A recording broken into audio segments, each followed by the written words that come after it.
Greetings and welcome, my flock, to Church of the Dungeon Preacher. I am Michael, a small-town preacher who loves to play D&D and all kinds of role-playing games, and the author of the blog Sheep and Sorcery. Today's sermon will be about 3 key ingredients to a fantastic D&D experience. Number 1 on the list, we have choice. This is the ingredient that really does cover over a multitude of sins, and I mean that. Even profoundly mundane settings and scenarios can become fun if only the player's choices are respected. Some might put a good story up front here, but that's definitely not number 1 for me. This is often the language we use to discuss what game masters are preparing when we talk about preparing a campaign, but to me, you don't start with a story. It's the player's actions, their choices, which make the story. In the same way, the world ought to be dynamic, responding to the player's actions, building up around their actions. Let them create new things, discover new ways to change the world forever, and even let them find ways to break it. So often we think the game is broken when all we really need is a little imagination to see that it's not broken, but instead it's new, and finding ways to embrace that newness and find the wonder in it. The professor over at Dungeon Craft talks about the game time as communion, and that idea resonates with me not just as a minister, but as an accurate representation of what happens during the game. You and a bunch of friends are united together, spinning this world out of your hearts and minds. Your choices as the game master in creating the world meet with their choices as the player, and something new and wonderful is born. They breathe life into your world, just like God breathed life in the dirt and made Adam. And that, my friends, is very good. Number 2 on our list is imagination. There's something I think a lot of GMs struggle with, not just in designing their worlds, but even in how they approach games in general. And players struggle the same way. What is possible? What are the limitations of role-playing games? And I think there really are no limitations. You can do anything you want. I don't just direct that to players struggling to think outside of the box. I'm saying that to game masters who might be afraid of presenting players with something weird or new. And I'm telling you right now that you will not scare them off. We all love the new. Players love the new. We all do. Something to break free from the monotony of life and play as usual. Present them with something new, fantastical, honest. Something you love and something you want to share. Remember, this isn't just your fantasy. This is communion, so have a communal imagination. Create a world that invites the players to come in and break it, change it, make their own stories in it, even as you are creating crazy things yourself.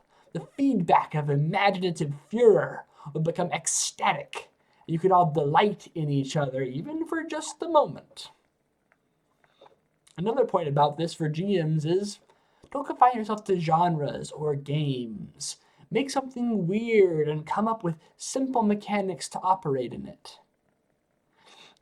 The Free Kriegspiel Renaissance is a much overlooked community in RPG discourse, but they have some great ideas about how to turn how to use super simple adaptable rules, or even lack thereof, that can basically give you the freedom to run anything you'd like.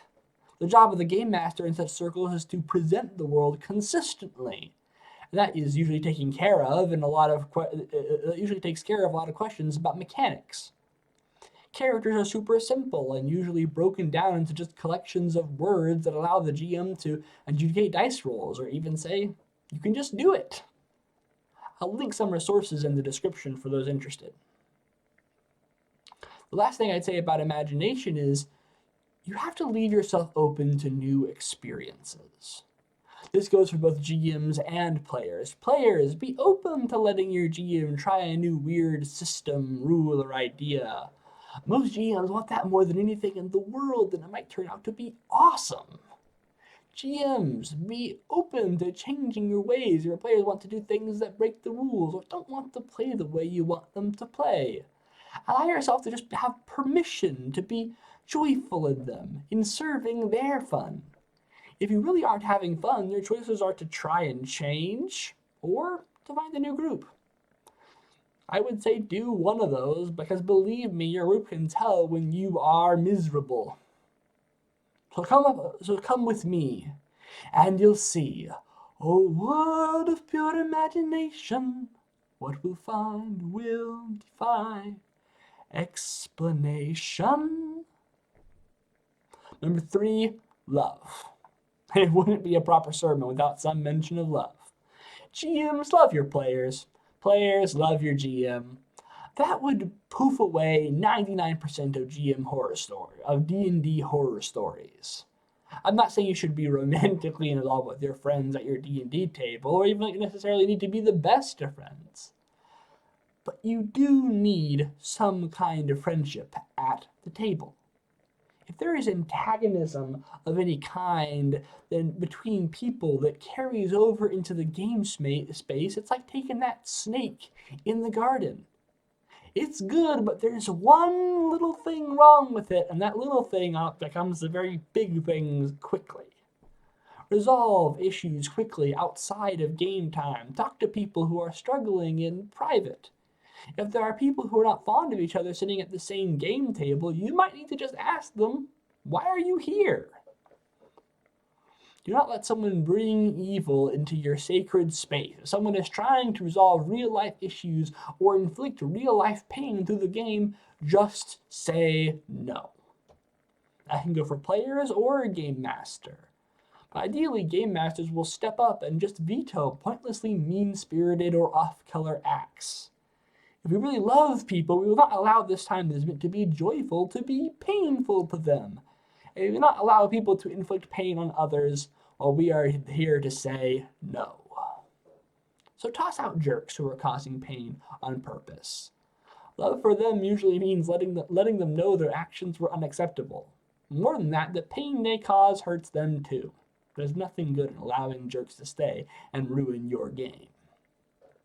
If someone just might not know what they're doing wrong, take them aside and tell them what's going on in private. If they persist despite your warnings, kick them out.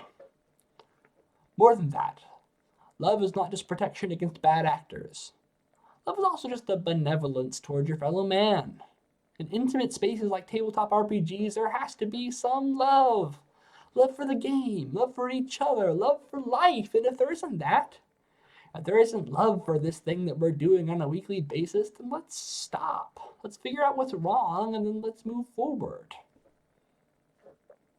Love brings the GM to the table with something new and exciting and delightful to the players. Love brings the players to the table with fresh excitement for the new game. Love breaks down a lot of the barriers that would hold us back and lets us be children for a while, enjoying the zest of life, killing dragons with magic swords, scooping up handfuls of glittering treasure, and traveling to new and wondrous lands where life is sweet and adventure is everywhere. And the greatest of these is love. So those were 3 ingredients for Fantastic D&D. If you enjoyed this video, consider leaving a like and a comment. And if you want to keep coming back for more good news, then go ahead and subscribe. I'm planning on doing interviews with my favorite people in the RPG scene, telling stories about my own adventures in make-believe, and dropping more tips and ideas for ways to play the game well. So stay tuned. And I wish you peace and a good night.